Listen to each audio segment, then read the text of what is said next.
kita ingin menang, menanglah kita dengan cara-cara yang bersahabat.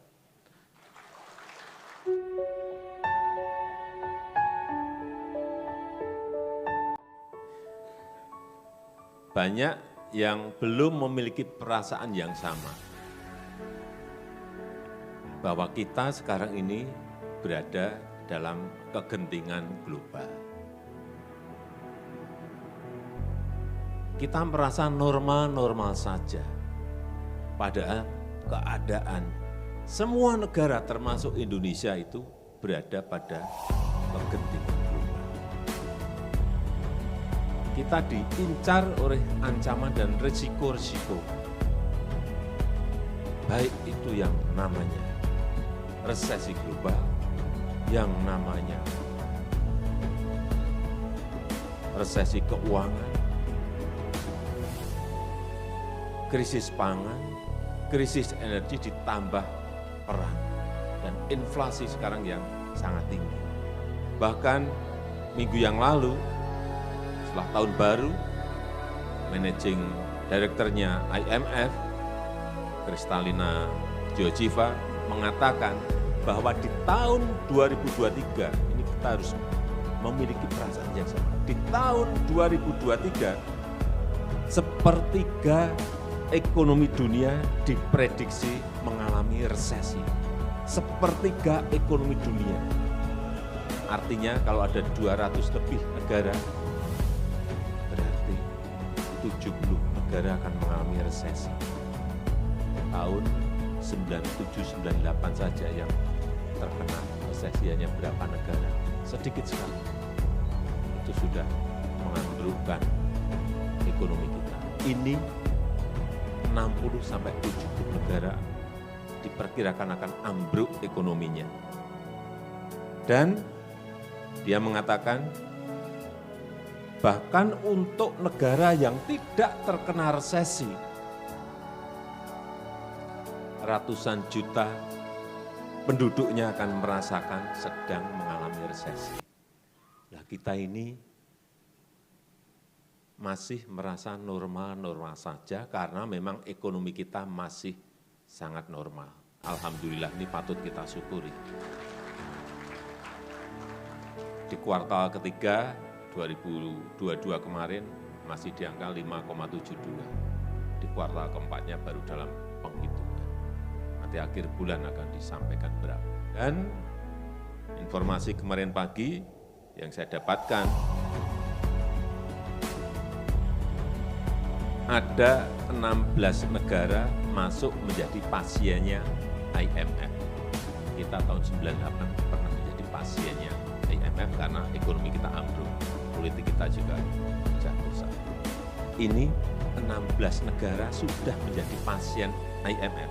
Dan 36 negara ngantri di depan pintunya IMF, ingin menjadi pasiennya IMF. Artinya keadaannya ini sudah sangat tidak normal.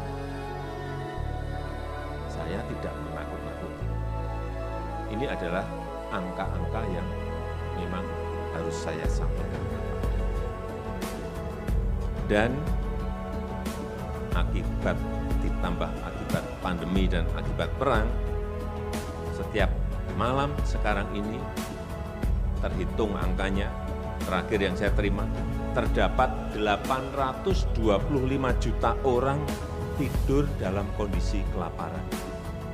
825 juta. Kenapa kita masih merasa biasa-biasa saja ya? Karena pertumbuhan ekonomi kita masih tinggi sekali, 5,72. Dan itu kalau di G20 kita tertinggi. Sebab itu, sekali lagi, semuanya kita harus merasakan, memiliki feeling yang sama, bahwa kegentingan global ini mengancam semua negara. Dan karena daya saing kita yang semakin baik, didukung oleh infrastruktur yang pemerataannya kita lakukan di semua provinsi. Alhamdulillah itu sangat mendukung sekali stabilitas ekonomi kita saat ini. Angka kemiskinan kita juga alhamdulillah dari 10,1 di 2021, di 2022 kemarin kita hitung, kembali lagi ke satu digit di 9,54%. Kemudian angka pengangguran dari 21 ke 2022, di 2021 7,1, kemudian turun di angka 5,9%, karena banyaknya investasi yang masuk ke negara kita. Kemudian kalau kita melihat sekarang porsinya arus modal yang datang ke Jawa dan keluar Jawa, sekarang ini di luar Jawa sudah lebih besar daripada di Jawa. Di luar Jawa sudah berada di angka 53%. Di luar Jawa, tahun 2022 sudah berada di angka 53%. Artinya di Jawa hanya 47.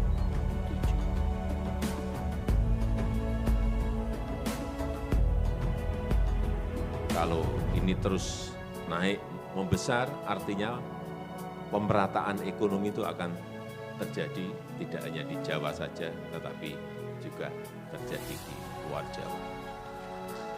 Karena kita tahu kita ini memiliki 17.000 pulau dan Jawa adalah satu-satunya. Tetapi kalau melihat angka-angka di Jawa ini, PDB ekonomi itu berada di angka 56%. 56% PDB ekonomi ada di Jawa. Terus yang pulau yang lain, yang 17.000 itu disisain berapa-berapa, dapat kita bayangkan. Penduduk juga sama. 56% penduduk Indonesia itu ada di Jawa. Sudah sangat dan terlalu padat penduduk dan ekonomi yang berada di Pulau Jawa. Inilah yang terus ingin kita lakukan pemerataan ekonomi. Dan momentum ini harus kita jaga terus, stabilitas politik, stabilitas keamanan harus kita jaga. Dan masuk ke tahun politik ini, tinggal 1 tahun lagi, ada Pilpres, ada Pileg, betul-betul harus kita jaga dengan baik, stabilitas politik, stabilitas keamanan, sehingga tidak mengganggu pertumbuhan ekonomi yang ada. Jangan sampai kepentingan global ini ada, kemudian kita masuk ke tahun politik, kemudian mengguncangkan sisi ekonomi, mengembalikannya itu sangat sulit sekali dalam posisi dunia yang tidak pasti, yang sulit diprediksi, yang sulit dikalkulasi seperti yang kita lihat saat ini. Dan kita harapkan dalam kontestasi politik, Pilpres maupun Pileg, saya selalu titip, jangan menggunakan politik identitas. Sekarang ini bukan eranya lagi politik gontok-gontokan. Sekarang ini eranya adu gagasan, kontestasi program, mengadu ide. Saya rasa, saya setuju tadi yang disampaikan oleh Prof. Yusril.